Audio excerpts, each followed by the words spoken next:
अच्छा, इसमें हम ऐसे भी कर सकते हैं कि जो बाकी के ऑपरेशंस हैं, अर्थमेटिक ऑपरेशंस, जमा, उसके बाद माइनस।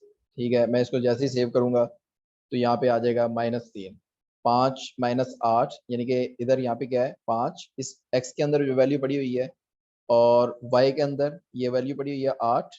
तो इसको जैसे ही हम वैल्यू x परफॉर्म होगा तो बड़ी वैल्यू के साथ जो अलामत होती है, जो मैथ के ऑपरेशन होते हैं सिंपल, वही चलता है। ठीक है, बड़ी वैल्यू के साथ जो अलामत होती है माइनस की, वो यहाँ पे नजर आ जाएगा। ठीक है, इसी तरह अगर हम इसको करना चाहें मल्टीप्लाई ऐसे, तो जैसे ही मैं इसको ओके कर देता हूँ, ऐसे मैं इसको सेव करूंगा। इसको सेव नहीं करना, इसको करना है। तो इधर वैल्यू आ जाएगी 5 × 8 40। ठीक हो गया। तो इसी तरह अगर मैं इसको तकसीम करना चाहूँ तो बड़ी वैल्यू को मैं कर देता हूँ ऐसे। ठीक है, वाई तकसीम का ये वाला निशान होता है और ऐसे। ठीक है, तो सेव किया 1.8, यानी कि 8 में से जो 8 को तकसीम किया 5 पे, तो 1.8 सही है। इसको ऐसे भी कर सकते हैं, x तकसीम y। अब जो इसका जवाब होगा वो आ जाएगा। इसको मैंने ओके किया, इसको किया मैंने सेव, तो ये जवाब आ गया 0.625। ठीक हो गया। तो हम डायरेक्ट हमने शो करवाना है तो वो भी हम काम कर सकते हैं।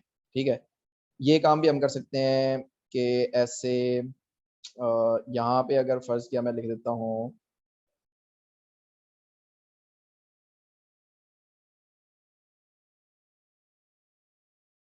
पी रिजल्ट, या इसको कर देते हैं ऐसे कि स्पेन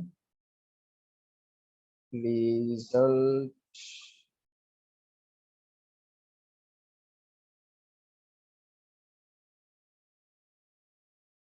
रिजल्ट।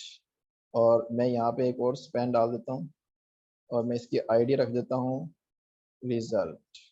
ठीक है, अभी चेक करना।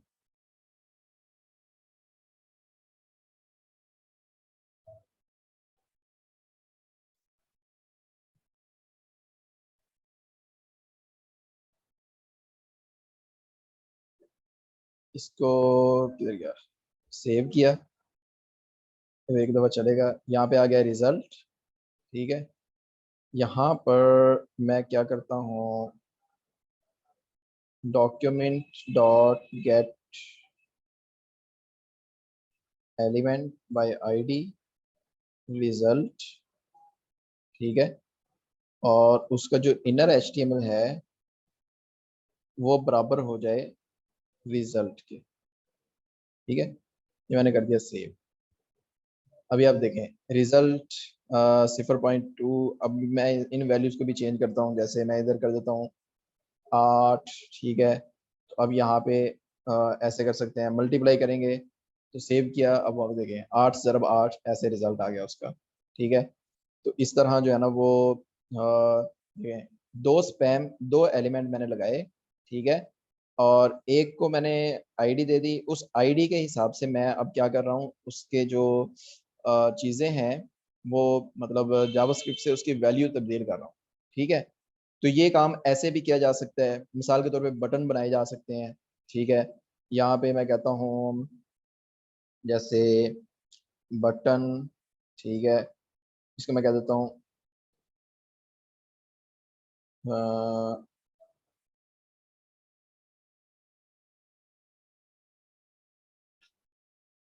ऐड।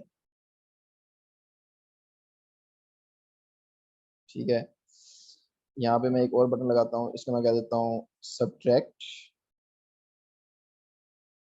और इसी तरह एक और बटन लगा देता हूँ, उसको मैं कह देता हूँ मल्टीप्लाई। ये वे 3 बटन लग गए हैं। ठीक है, अच्छा इनको मैं सबको आईडीज भी दे देता हूँ। आईडी नहीं, बल्कि मैं एक काम करता हूँ, यहाँ पे मैं इन सब के अलग अलग फंक्शन बनाता हूँ। ठीक है, इसको मैं ख़त्म कर देता हूँ यहाँ से।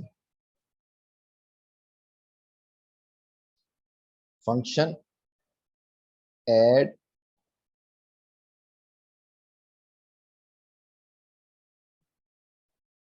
तो मैं कहता हूँ यहाँ पर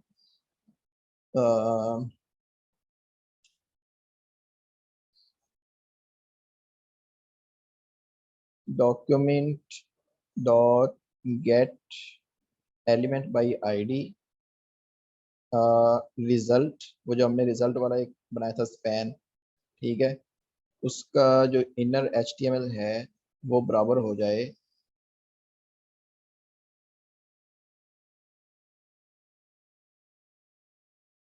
x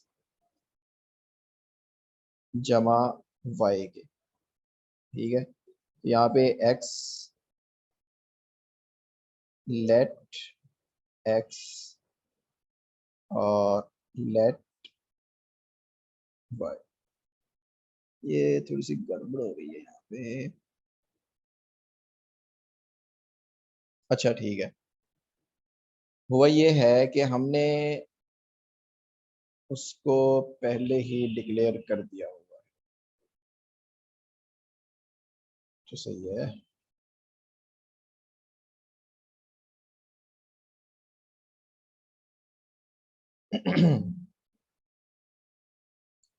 अच्छा x जमा y की बजाय मैं इधर कर देता हूँ 10 जमा 20। ये सिर्फ समझाने के लिए मैं आपको कर रहा हूँ कि हम इसको क्या क्या कर सकते हैं। एक और मैं फंक्शन लगाता हूँ यहाँ पे, उसको मैं कह देता हूँ सब्ट्रैक्शन, और ऐसे मैं बना देता हूँ उसको, यही लाइनें मैं कॉपी कर लेता हूँ, ठीक है, Ctrl+C Ctrl+V, ठीक है। और इस रिजल्ट के अंदर यहाँ पर 100 - 90 ऐसे कर दे, ठीक है। इसके साथ ही मैं यहाँ पे एक और फंक्शन लगा देता हूँ, उसको मैं कहता हूँ मल्टीपल, और यहाँ पर वही लाइन उसी तरह, ठीक है, लेकिन यहाँ पर इसको मैं कर देता हूँ मल्टी। इसको मैं कर देता हूँ सेव, और इन बटनों के अंदर एक काम करते हैं, click on click on click, ठीक है। इसे करते हैं ऐड, इसमें कर देते हैं ऑन क्लिक सब्ट्रैक्शन, और इसमें करते हैं ऑन क्लिक मल्टी। चलें चला के देखते हैं, ये चेक करें।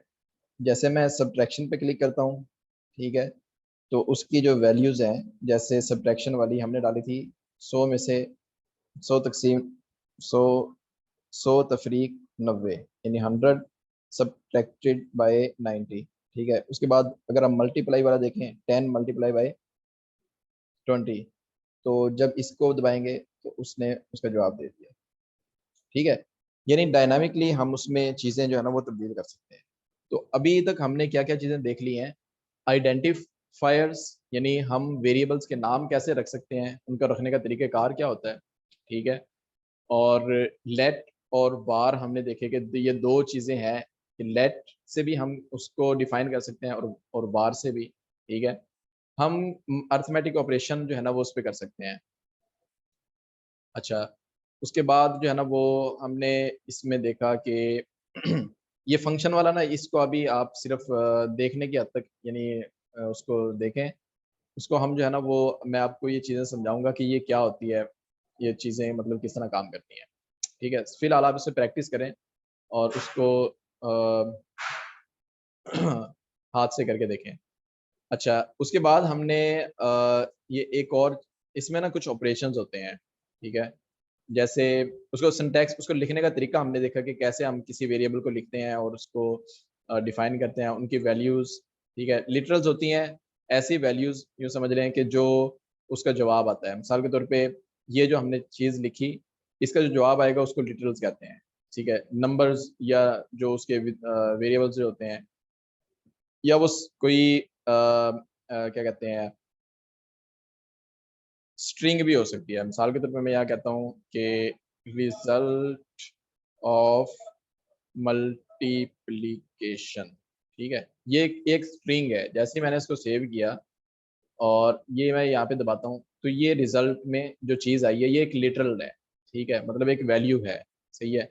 और वो नंबर भी हो सकते हैं, वो डेसिमल पॉइंट्स भी हो सकते हैं, वो कोई स्ट्रिंग भी हो सकती है, ठीक है।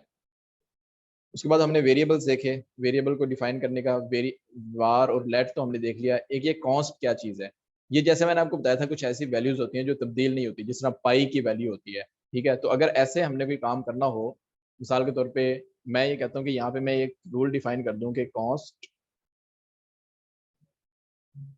जो हम यहाँ कहते हैं पाई इज इक्वल टू 3.14, अमूमन ये वाली वैल्यू ली जाती है, वैल्यू तो काफ़ी बड़ी होती है ये।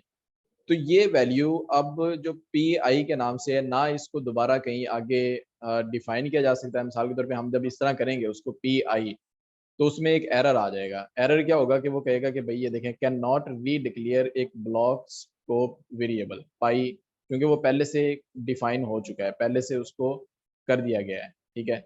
अगर मैं यहाँ पे वार करता हूँ, अभी भी उसके अंदर कोई यही एरर आ जाएगा, कोई उसको पहले से ही भाई ब्लॉक लेवल को उसको कर दिया है, ये डिफाइन हो चुका है, आप इसको दोबारा डिक्लेयर नहीं कर सकते हैं, ठीक है। इसकी वैल्यू भी तब्दील नहीं की जा सकती है। हम यहाँ पे जब लिखेंगे मिसाल के तौर पे कोई वैल्यू, ठीक है, तो ये वाली वैल्यू तब्दील नहीं होगी, सही है, तो ये कांस्टेंट ही रहेगी, सही है। तो इस तरह अगर आपने कोई रूल बनाना है, कोई इस तरह बताना है कि भाई ये वाली चीज़ इसी तरह रहनी चाहिए, तो आप उसके लिए कॉन्स्ट का इस्तेमाल करते हैं, कांस्टेंट रहनी चाहिए वो। उसके बाद होते हैं ऑपरेटर्स। ऑपरेटर्स फिर अर्थमेटिक ऑपरेटर होते हैं जो जमा माइनस तकसीम मैथ वाले जो फंक्शन के लिए इस्तेमाल होते हैं, ठीक है।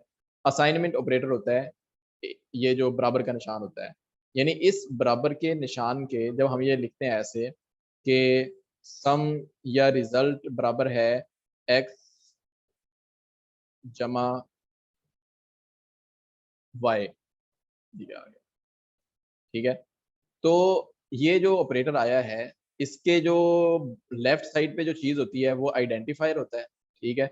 और जो राइट साइड पे जो चीज़ होती है वो कोई ऑपरेशन होता है, या कोई मतलब यूँ समझ लें कोई जो है ना वो कोई भी जो चीज़ होती है ना वो इसको असाइन हो जाती है लेफ्ट वाले को, ठीक है। यहाँ पे जो भी चीज़ होगी, अब क्योंकि हमने यहाँ पे लिखा है एक्स जमा वाई, तो ये एक्स और वाई की वैल्यू के हिसाब से ये अर्थमेटिक ऑपरेशन परफॉर्म होगा।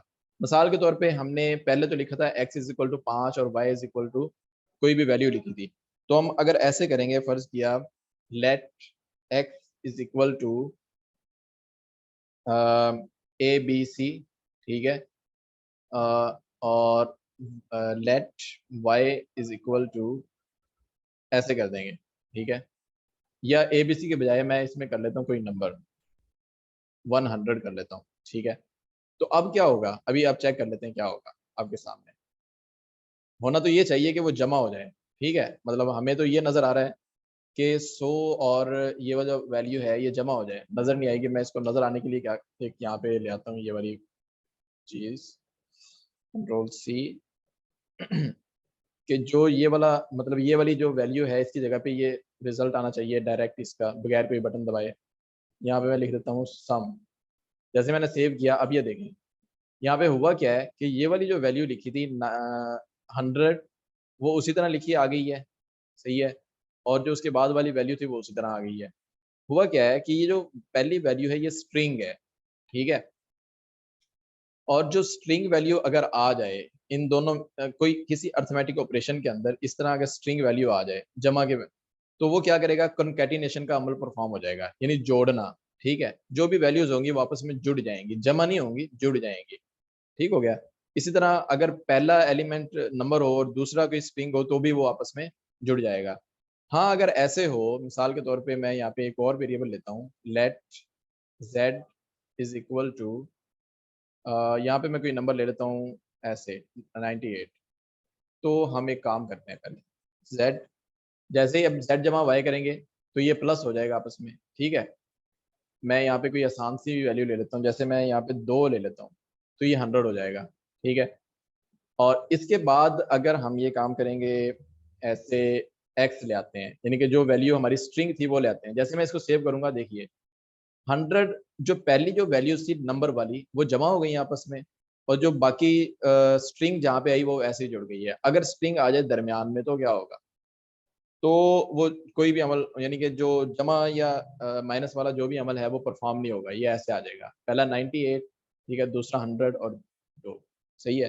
तो स्ट्रिंग और जो अर्थमेटिक ऑपरेशन जो है ना वो इस तरह काम करते हैं। ठीक है, तो अर्थमेटिक ऑपरेशन की आपको समझ आ गई होगी, असाइनमेंट ऑपरेटर की भी आपको समझ आ गई होगी। ठीक है, एक एक स्टेटमेंट में यानी कि जो हम एक स्टेटमेंट लिख रहे हैं उसके अंदर एक ही असाइनमेंट ऑपरेटर आ सकता है। ठीक हो गया, इस बात को आपने याद रखना है। नेक्स्ट हमारे पास है एक्सप्रेशंस, जो आपकी होती है ना असाइनमेंट ऑपरेटर्स के लेफ्ट वाली साइड, जिसमें आप कोई अमल परफॉर्म कर रहे होते हैं, जमा माइनस कंकैरिनेशन, कोई भी चीज आप परफॉर्म कर रहे होते हैं उसको एक्सप्रेशन कहते हैं।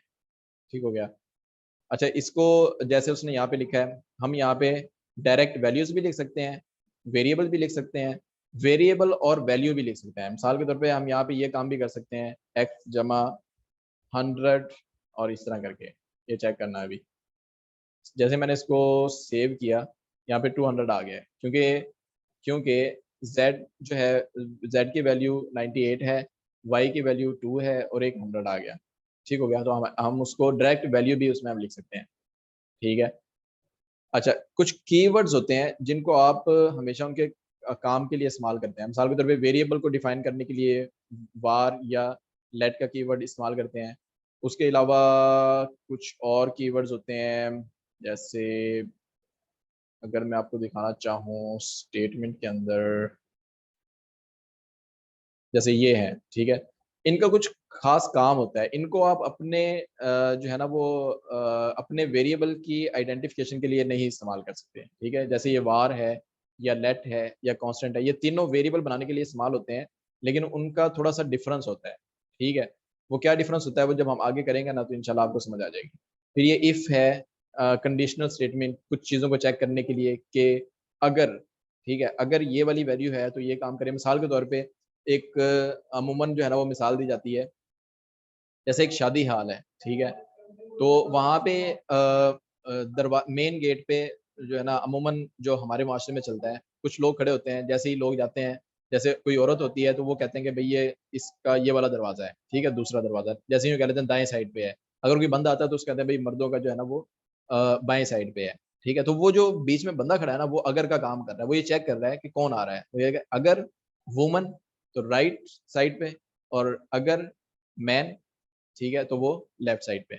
तो अगर जो है ना वो इस तरह कंडीशनल स्टेटमेंट के तौर पे हम इसको आगे इस्तेमाल करेंगे। ठीक है, इस तरह स्विच जो है वो भी इस तरह कीवर्ड है। तो ये सारे कीवर्ड है, हम किसी जावास्क्रिप्ट के मखसूस कीवर्ड को अपनी आइडेंटिफिकेशन के लिए नहीं इस्तेमाल करते, अपने वेरिएबल के आइडेंटिफिकेशन के लिए। ठीक है, तो आपने जो कीवर्ड बनाने हैं वो आपने कोई खास यानी कीवर्ड बनाने हैं अपने वेरिएबल्स के लिए।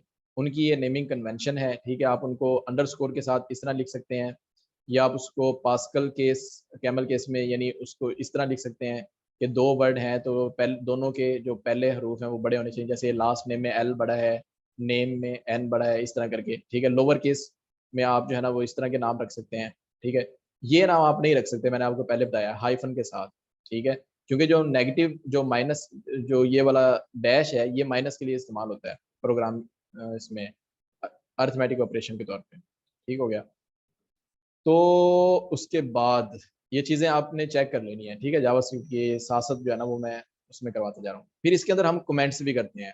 ठीक है, जिस तरह हम बाकी HTML के अंदर इस्तेमाल कर रहे थे या CSS के अंदर, तो जिस तरह हम CSS के अंदर कमेंट इस्तेमाल करते थे उसी तरह जावास्क्रिप्ट के अंदर इस्तेमाल करते हैं। मोस्ट जो प्रोग्रामिंग लैंग्वेजेस है ना उसके अंदर यही अमूमन तरीका इस्तेमाल होता है। ठीक है, जैसे सिंगल लाइन कमेंट करनी हो तो उसके लिए हम ये करेंगे, बिलो इज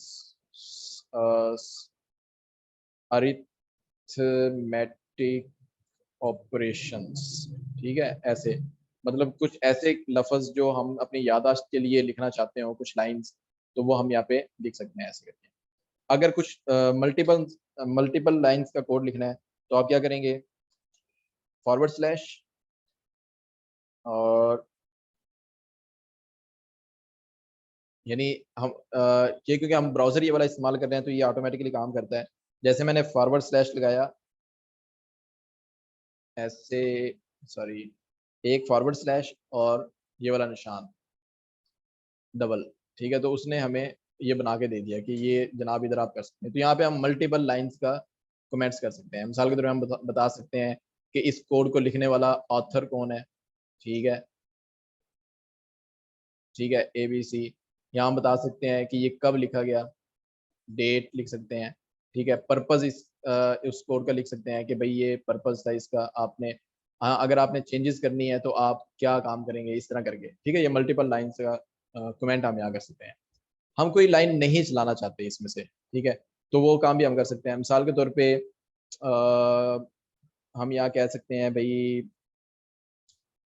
मिसाल के तौर पे ये काम हम फर्ज कर लेते हैं, मैं कहता हूँ यार वो जमा ऑपरेशन होना चाहिए या हो जाए, लेकिन वो रिजल्ट ना नजर आए। अभी वहाँ पे जो 200 आप देखें नजर आ रहा है ना, ये वाला, ठीक है, वो डायरेक्ट हमने क्योंकि शो करवाया हुआ है इसलिए नजर आ रहा है। मैं इसको कर देता हूँ कमेंट। अब यहाँ पे ये डायरेक्ट नहीं नजर नजर आएगा, जो हमने ऑपरेशन लगाए थे पहले से वो नजर आएंगे ऐसे, ठीक है। तो इस लाइन को हमने कमेंट कर दिया। मिसाल के तौर पे इस लाइन को भी अगर मैं कमेंट कर देता हूँ सब्ट्रैक्शन वाला, इसको मैं करता हूँ सेव, तो आप चेक करें ऐड पे नजर आएगा लेकिन सब्ट्रैक्शन पे वही रहेगा, मतलब पिछली वाली वैल्यू, क्योंकि वो उस वैल्यू को चेंज ही नहीं कर रहा कोई भी, सही है। मिसाल के तौर पे अगर मैं इसको दोबारा चलाता हूँ तो अब सब्ट्रैक्शन पे कुछ भी नहीं आएगा, लेकिन मल्टीपल पे जो वैल्यू आ गई उसको ये सब्ट्रैक्शन चेंज नहीं कर सकेगा, क्योंकि जो लाइन चेंज करने वाली थी इनर HTML वो हमने कमेंट कर दिया, ठीक है। तो ये कमेंट यानी हम इसलिए भी इस्तेमाल करते हैं कि किसी लाइन को एग्जीक्यूट ना करें या अपनी याददाश्त को रखने के लिए, ठीक हो गया। तो ये कमेंट्स थे। वेरिएबल्स के मैंने आपको तरीकेकार बता दिया है, ठीक है, कि हम कोई वैल्यू जब उसमें स्टोर करने के लिए मेमोरी में वो हम वेरिएबल्स इस्तेमाल करते हैं, और किस तरह इस्तेमाल करते हैं उसका तरीकेकार भी बता दिया मैंने आपको, ठीक है। डाटा टाइप्स इसके अंदर होती है एक चीज़, मैंने अब 3-4 तरह के वैल्यूज आपको लिख के दिखाई। एक ये वाली वैल्यू, ठीक है। फिर जब हमने इसको ऐसे किया,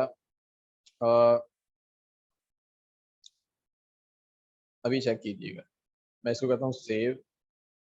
अब यहाँ पे चेक करें 1480 आ रहा है, मैं इसको कर देता हूँ, इस वाली वैल्यू को खत्म कर देता हूँ ऐसे। अच्छा,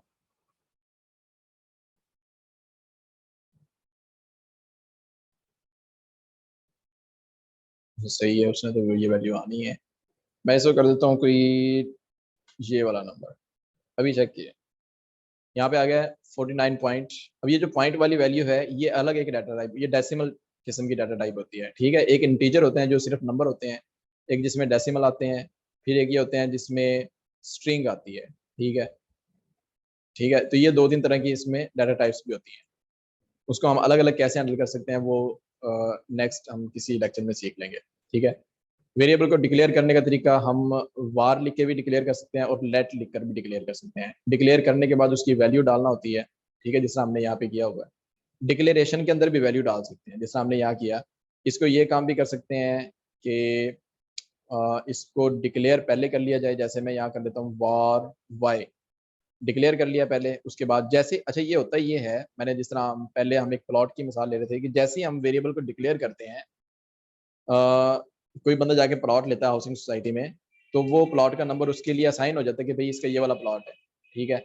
लेकिन उसने, वो बाद की बात है, उसने उस पर घर बनाना है, दुकान बनानी है, ये वाला जो भी चीज़ बनानी है, तो यहाँ जब हम वेरिएबल डिक्लेयर करते हैं तो मेमोरी में उसकी जगह असाइन हो जाती है।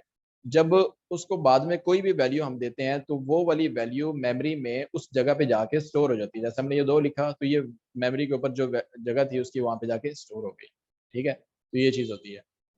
उसके बाद जो है ना वो इसमें एक स्टेटमेंट में हम काफ़ी वेरिएबल भी इस तरह करके लिख सकते हैं, ठीक है। हमने एक दफ़ा लिखने का उसमें देखा था। अच्छा, जब हम किसी वेरिएबल को डिफाइन कर लेते हैं, ठीक है, मिसाल के तौर पे यहाँ पे मैंने वेरिएबल को ये वार डिफाइन किया, सही है। अब अगर मैं इस वार को शो करवाता हूँ, इस इधर से ख़त्म कर देता हूँ इसकी वैल्यू, तो वो वेरिएबल डिफाइन तो हो जाएगा वहाँ पे, लेकिन उसकी वैल्यू अनडिफाइंड आ जाएगी कि भाई डिक्लेयर तो आपने कर दी है लेकिन इसकी पता नहीं क्या वैल्यू है, ठीक है, मतलब उसके जो डेटाबेस में। तो ये आपको आगे काम आएगा, आपने ये चीज़ देखनी है। मुख्तलिफ जगहों पे आपको ये वाला एरर आ सकता है, आप कोई वैल्यू शो करवाएं और वो आपको अनडिफाइंड शो कर दे, ठीक है। उसकी मुख्तलिफ वजूहात हो सकती हैं कि आपने उसका वेरिएबल डिफाइन डिक्लेयर कर दिया है लेकिन आपने वैल्यू को ही डिफाइन नहीं की कि वैल्यू क्या हो सकती है, ठीक है। या उसमें कोई और एरर हो सकता है। तो अनडिफाइंड की जो है ना आपने ये चीज़ याद रखनी है कि कई जगहों पे ऐसा एरर आता है कि वहाँ पे वो अनडिफाइंड लिख देता है, तो उसको फिर आपको ढूंढने के लिए आसान रहे। जैसे मैं इसको डिफाइन करता हूँ कि y is equal to 8, save किया, उसने बता दिया कि रिजल्ट इनर वेरिएबल का y है। ठीक है, उसके बाद जो है ना वो रीडिक्लेयरिंग वेरिएबल है कि अभी हमने ऊपर जैसे करके देखा, मैंने क्या किया था भला, ये वाले वेरिएबल हमने जिस तरह हमने ये एक वेरिएबल बना दिया था पाई, लेकिन जैसे ही मैं इसको दोबारा करने की कोशिश कर रहा था, ठीक है, लेट पाई, अब वो मुझे एरर दे रहा है कि भाई आप एक ब्लॉक लेवल के एरिया वेरिएबल को दोबारा डिक्लेयर नहीं कर सकते। ठीक है, तो ये आपने याद रखना है कि एक वेरिएबल जब डिक्लेयर हो गया ब्लॉक और कांस्टेंट लेवल का, ठीक है। हाँ, इसका मैंने चेक नहीं किया, इसको हम कर सकते हैं, यानी लेट ए। ठीक है, ये दो तरह के वेरिएबल होते हैं। इसमें मैं आपको डिफरेंस बता देता हूँ कि वेरिएबल जो ये है ए, उसको कहीं पर भी इस्तेमाल किया जा सकता है, लेकिन जब ये लेट की बारी आती है तो ये ब्लॉक लेवल होता है। ठीक है, अगर ये यहाँ पे जिस तरह लिखा हुआ है अमूमन, जैसे ये यहाँ, तो ये इस जगह पे इस्तेमाल हो सकता है, इन फंक्शंस के अंदर ये इस्तेमाल नहीं हो सकता। ठीक है, ब्लॉक होता है जावास्क्रिप्ट के अंदर, ब्लॉक आपने लफ्ज याद रखना है, कोई भी जो ब्लॉक होता है वो इन जो बड़ी ब्रैकेट है ये वाली, इसके अंदर हम जो भी लाइन लिखेंगे वो एक ब्लॉक होगा। अब इस वक्त इस कोड के अंदर 4 ब्लॉक्स हैं। एक तो ये वाला है जिसके अंदर हमने कुछ भी बाहर सारा लिखा हुआ है, ये एक अलग ब्लॉक है। ठीक है, फिर ये एक अलग अलग ब्लॉक है ये वाले। ठीक है, ये वाले ऐसे।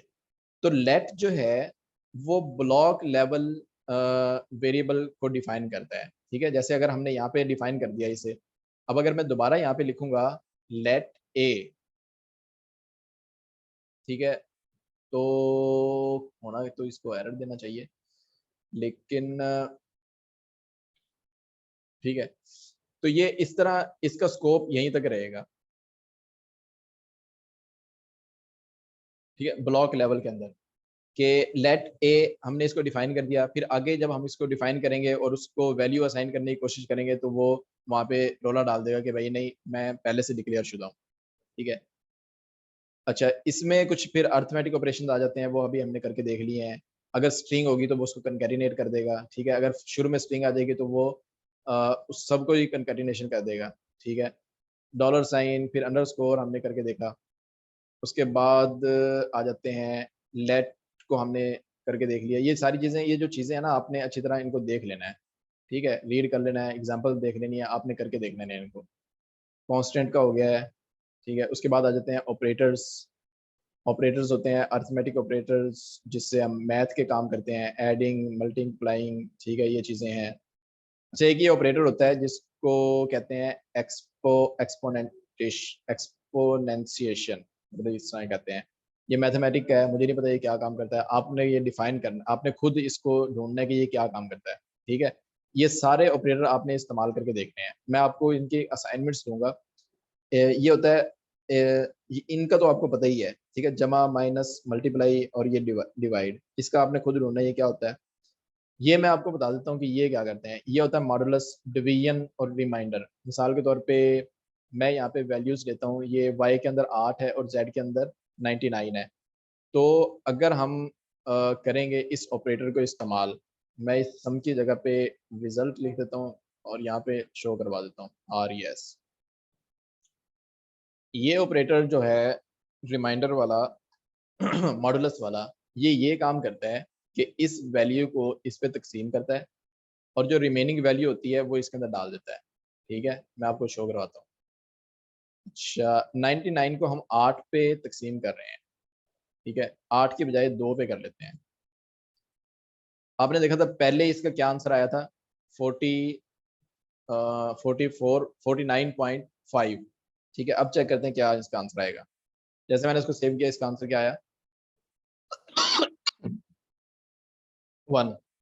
हुआ क्या है, उसने इसको आखिरी हद तक डिवाइड किया 99 को 2 पर। ठीक है, यहाँ पे मैं लिख नहीं सकता यार, कैसे लिखूं भला मैं। तो पूरा पूरा जहाँ पे जो हुआ, जैसे 98 तकसीम अगर हम करें 2 को, तो ये पूरा पूरा तकसीम हो जाता है। ठीक है, तो जैसे ही आखिरी वैल्यू आएगी उसकी मतलब वो तकसीम हुआ। जैसे आप यार मैथ में उसमें लिख के करते हैं कि तकसीम का निशान लगाया, अंदर 98 लिखा और बाहर जो डिवीजन डिवीजन वाली वैल्यू है वो लिखी, फिर हम लिखते हैं जो आखिरी हद तक उसका होती है मल्टीप्लाई होता है। ठीक है, तो उसके बाद फिर हम जैसे हम इसको लिखेंगे 2 मल्टीप्लाई करेंगे किसके साथ, 49 के साथ ज़ाहिर है, तो बाकी क्या बचेगा 1। ये जो बाकी बचने वाला जो है ना वो इस मॉडुलस से होता है, इस निशान से होता है। ठीक है, इसको आप प्रैक्टिस करके देखना। उसके बाद ऑपरेटर होता है एक इंक्रीमेंट ऑपरेटर। ठीक है, उसमें क्या होता है, यहाँ पे मैं वैल्यू लिखता हूँ जैसे जमा की, अगर वैसे ही जमा करके देखें z जमा y तो ये बनता है 101। ठीक है, लेकिन अगर मैं यहाँ पर इसके साथ लगाता हूँ इंक्रीमेंट ऑपरेटर तो ये चेक करें 102 बन गया। ये ऑपरेटर जो होता है डबल जमा वाला, ये इसको कहते हैं इंक्रीमेंट ऑपरेटर, कि अगर ये वेरिएबल से पहले आए तो उस वेरिएबल की जो भी वैल्यू हो उसके अंदर 1 जमा कर दे।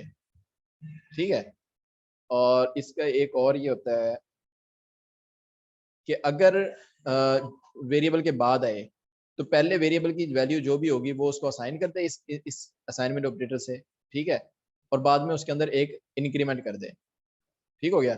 मैं आपको इसको अगर यही लाइन में 2 दफ़ा लिख दूँ, कंट्रोल सी वी। ठीक है, अभी चेक करें कि अभी इसकी वैल्यू क्या आएगी। सेव किया जैसे मैंने, वो 102 आ गया। हालांकि ये वाली लाइन चली है, ठीक है, तो लेकिन वो डिस्प्ले नहीं हुआ, हमें फौरी तौर पे दूसरी लाइन चल गई है। तो 101 उसने एक इंक्रीमेंट कर दिया था। इस वक्त इस इंक्रीमेंट ऑपरेटर के अंदर वजह से रिजल्ट की वैल्यू जो है ना वो 103 है, यहाँ पे 102 शो हो रहा है। ठीक है, इसी तरह डिक्रीमेंट ऑपरेटर है कि पहले लगाएंगे तो पहले शो हो जाएगी वैल्यू ऐसे, और उसके बाद इस लाइन को मैं ख़त्म कर देता हूँ। ठीक है, ये चेक करें, असल में वैल्यू क्या बनती थी 101, लेकिन पहले डिक्रीमेंट ऑपरेटर आया उसकी वजह से उसकी वैल्यू 1 कम हो गई है। बाद में लगाएंगे तो वो वैल्यू पहले असाइन हो जाएगी, फिर बाद में इंक्रीमेंट हो जाएगा। ठीक है, तो ये हो गए अर्थमेटिक ऑपरेशन। अब यहाँ पे असाइनमेंट ऑपरेटर्स हैं उसी तरह ही। ठीक है, टाइम है अभी कर लेते हैं। अच्छा, इसमें होता ये है कि मिसाल के तौर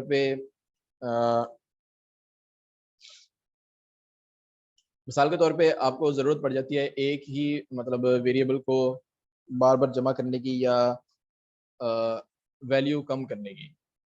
सही है, तो आप क्या करते हैं, मतलब लाइंस जो है ना वो कम से कम आ जाए, तो सिंपल जो है ना वो हमें ये तो पता है कि x जमा वाई, ये हमने लगा दिया असाइनमेंट ऑपरेटर। तो ये वाली जो वैल्यू होगी इसके अंदर y के अंदर वो x के अंदर आ जाएगी। ठीक है, अभी x के अंदर क्या है, 100 है, और x को मैं इसकी वैल्यू कर देता हूँ स्ट्रिंग की बजाय नंबर में कर देता हूँ।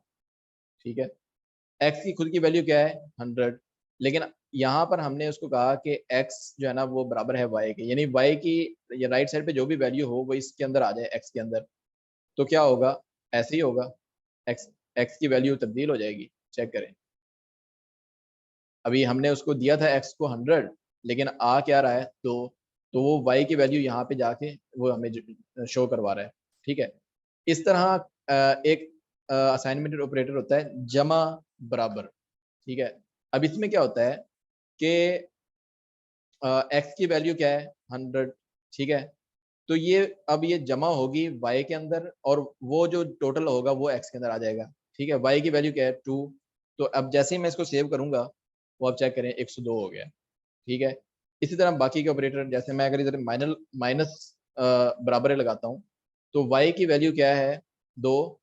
ठीक है, वो इसमें से माइनस होगी और जो वैल्यू होगी x के अंदर वो स्टोर हो जाएगी। ऐसे करके चेक करें 98 आ गया। ठीक है, इसी तरह अगर मैं इधर मल्टीप्लाई करता हूँ ये हो जाता है। सही है, और इसी तरह तकसीम के साथ भी होता है, तो 50 हो जाएगा क्योंकि 100 को 2 पे डिवाइड हो जाएगा और वो वैल्यू 100 जो रिजल्ट होगा वो x के अंदर आ जाएगा। यानी हमें अलग से एक वेरिएबल रिजल्ट नहीं बनाना पड़ा इसके अंदर। ठीक है, डायरेक्ट हम उसके अंदर ऑपरेशन परफॉर्म करवा रहे हैं। इसी तरह मॉडुलस का जो होता है वो भी ऑपरेटर यहाँ पे हम लगा सकते हैं ऐसे। जो भी आंसर होगा वो उस पर, जैसे 100 तो पूरा पूरा डिवाइड हो जाता है, तो कोई भी जवाब नहीं बचेगा उसमें, तो वो सिफर आ जाएगा यहाँ पे। ठीक है, तो ये होते हैं असाइनमेंट ऑपरेटर। स्ट्रिंग स्ट्रिंग के ऑपरेटर्स भी होते हैं। ठीक है, जमा का जो होता है वो उसको कंकैटिनेट कर देता है कि टेक्स्ट जमा, ये वाला जो है ना वो एक ही मतलब जमा का ऑपरेशन इस पर परफॉर्म कर सकते हैं, वो उसके साथ आपस में जोड़ देता है। ठीक है, तो ये आपने साथ साथ जो एग्जांपल्स हैं वो इसकी करके देख लेनी है। कंपैरिजन ऑपरेटर यानी कंपेयर करना। ठीक है, हम मिसाल के तौर पे कोई कहता है यार, अमूमन जो हमारे मुआशरे में होता है कि बच्चा जो है ना वो अपना रिजल्ट लेके आया, तो उसको दिखाते हैं, फिर वो वालिदैन क्या कहते हैं, लो उसके बेटे को तो इतने नंबर आए हैं। ठीक है तो वो जो है ना उस पर कंपेरिजन चल रहा होता है कि भाई या तो वो कहते हैं कि यार वो उसके ज्यादा आए हैं। ठीक है, अगर किसी के कम आ जाए तो कहते हो ले भाई उसने तो पढ़ा ही नहीं था, उसके इतने नंबर नहीं है। तो ये चीजें होती हैं। ठीक है, तो कंपैरिजन, हम किसी चीज को जावास्क्रिप्ट के अंदर भी कंपेयर कर सकते हैं। ठीक है, मिसाल के तौर पे यहाँ पे हम चेक कर सकते हैं कि x की वैल्यू क्या है। ठीक है, बड़ी है, बराबर है, या बड़ी और बराबर है, या बराबर नहीं है। तो वो इस तरह करके हम इन ऑपरेटर्स को इस्तेमाल करते हुए चेक कर सकते हैं। हम कल जो है ना वो कंडीशनल स्टेटमेंट करेंगे, उनके अंदर हम ये वाले ऑपरेटर्स इस्तेमाल करके देखेंगे मुख्तलिफ वैल्यू पे। हम ये चेक करेंगे कि क्या हम दो वेरिएबल लेंगे, उनमें दो वैल्यूज पास कर देंगे। हम ये चेक करेंगे क्या ये ए बड़ा है बी से, क्या ए बराबर है बी के, क्या ए छोटा है, मतलब जो भी वैल्यूज होंगी हम उसके हिसाब से उसको चेक कर लेंगे। ठीक है, उसके बाद आ जाती हैं जावास्क्रिप्ट के टाइप ऑपरेटर। उसकी टाइप चेक करने के लिए कि जो वेरिएबल है उसकी टाइप क्या है। मिसाल के तौर पे यहाँ पे हमने ये नंबर लिखा हुआ है, अगर हम ये चेक करेंगे टाइप ऑफ के जरिए तो वो बताएगा कि ये नंबर है। अगर मैं यहाँ पे डाल देता हूँ 100 पॉइंट समथिंग तो वो बताएगा कि ये डेसिमल है। ठीक है, अगर मैं इसके ऊपर डाल देता हूँ स्ट्रिंग ऐसे तो वो बता देगा कि ये स्ट्रिंग है। ठीक है, चेक करने के लिए कि क्या ये ऑपरेटर किस टाइप का है।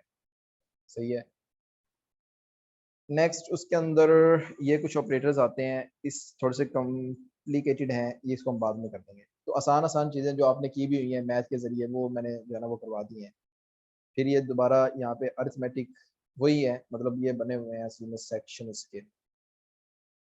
असाइनमेंट ये सारे हमने कर लिए हैं, चेक कर लेना आप। ठीक है, आगे आ जाती हैं डाटा टाइप्स और फंक्शंस, वो हम जो है ना बाद में देख लेंगे। वैसे है आसान, अगर आप इसको भी देखें तो ये चीज़ें आपको समझ आ जाएंगी। कल जो हम काम करेंगे वो होगा कंडीशनल ऑपरेटर्स की फल्स की तरह होगी।